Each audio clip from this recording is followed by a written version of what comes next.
So I want you to forget almost everything you think you know about the global economy. Seriously. Because there's a massive shift happening right under our noses, one that could literally redefine the future for billions of people. And it's all being driven by a new financial map drawn by one of the biggest names on Wall Street. It all kicks off with this number, $1 trillion. Now, that's not just some abstract giant figure. It's the estimated value of a market that's been flying completely under the radar, and get this, it's been quietly delivering returns that really should have been front page news. So I know what you're thinking. What is this mystery market? And why on earth is a behemoth like JPMorgan suddenly paying so much attention to it? Well, let's dive in and peel back the layers.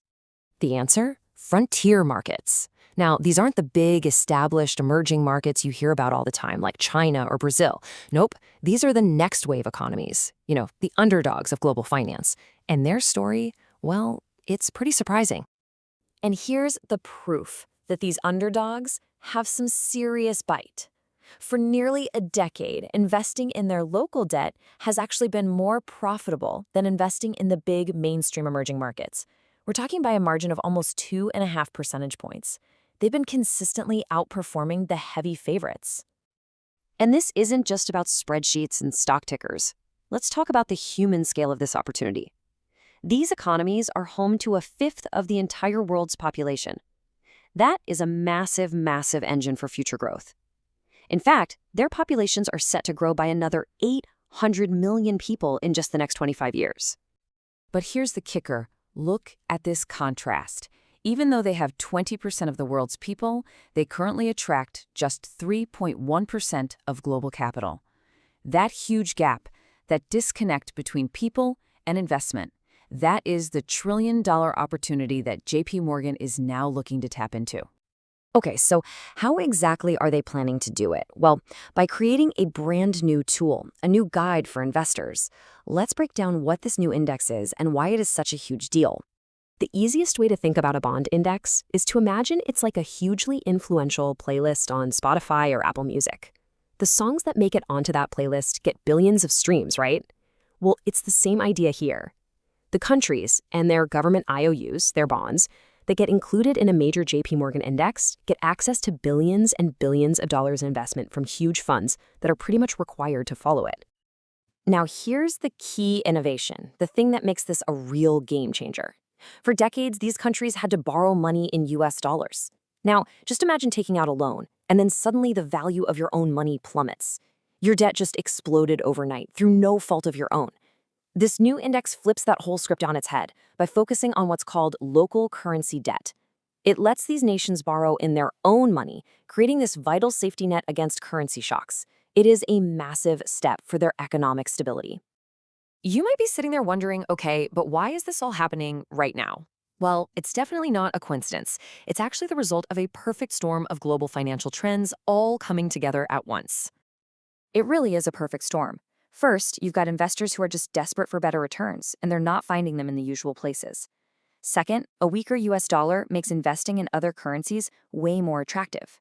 Third, let's be honest, even safe government bonds in major economies don't feel so safe anymore. And finally, you've got these frontier markets themselves, places from Uganda to Ecuador, posting incredible gains and proving that the potential is absolutely real.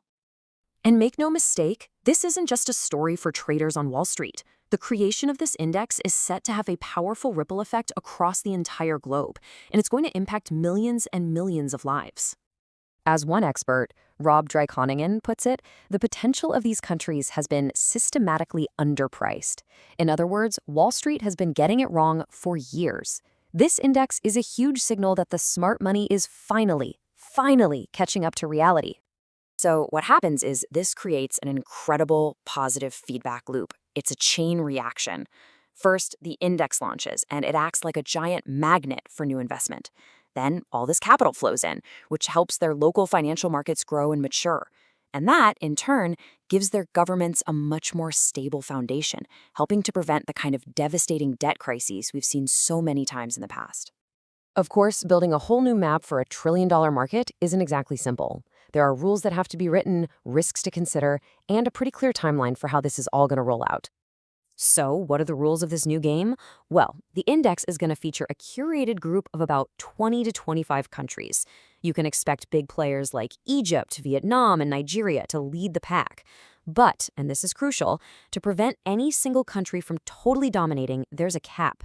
No one nation can make up more than about 8% of the index. It's all about creating balance. Now, designing these rules creates some really interesting debates, like what some people are calling the Zambia problem. See, the index is set to only include individual bonds that are worth at least $250 million. Historically, Zambia's bonds were smaller than that, which risked them being excluded. But in a really promising development, Zambia has recently issued a larger bond, which raises hopes that it'll now make the cut. So when does this all go live? The wheels are already in motion.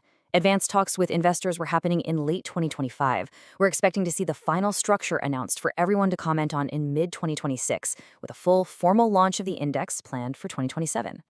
But there's this fascinating paradox right at the heart of the index. It's the problem of success. I mean, what happens when a country like Egypt or Nigeria grows so much that it gets promoted out of the frontier league and into the big emerging market leagues? It would leave a massive hole in this index. How JPMorgan plans to manage that evolution is a key question investors are definitely asking. And so, it all leaves us with this one final thought. A new financial map is being drawn right now, one that could channel trillions of dollars and unlock just an immense amount of human and economic potential. The only question that's left is, which of the countries that we call frontier today will be the economic powerhouses of tomorrow?